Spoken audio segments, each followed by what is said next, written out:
decreto presidencial incrementó los precios para la expedición de nuevas chapas para motocicletas, lo que es considerado exagerado por propios fabricantes de los biciclos que piden rever la medida.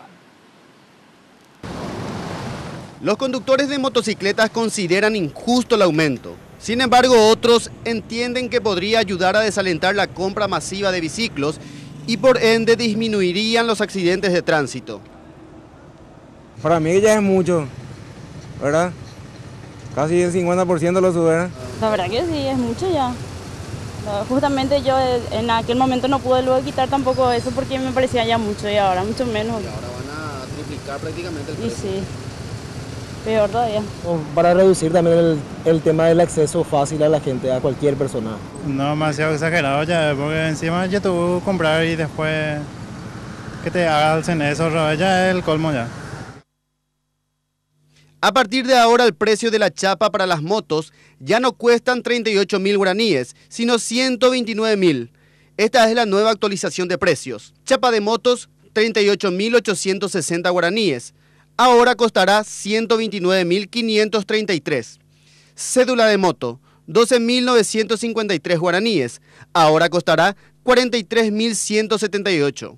Grabado de motos, 25.907 guaraníes. Ahora 86.356 guaraníes. Verificación, 12.953 guaraníes. Ahora 43.178 guaraníes. La primera inscripción, 11.776 guaraníes.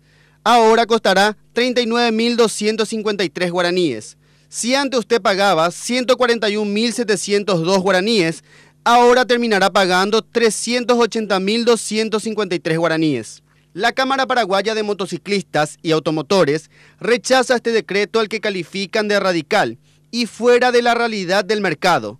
Señalan que esta medida golpea el bolsillo de los más humildes y desalienta la regularización de más de 800.000 motos que circulan en forma irregular.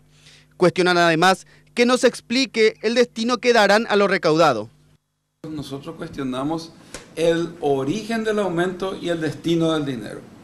Fuertemente cuestionamos eso porque sabemos que el aumento de precios va a afectar a nuestros consumidores, a los consumidores de moto que al mismo tiempo son el segmento más pobre de la población.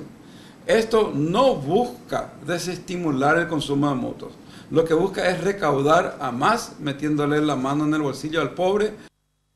El decreto 8655 está vigente desde el 6 de marzo. El pedido fue realizado por la Corte Suprema de Justicia al Poder Ejecutivo, sin explicar el motivo de reajuste.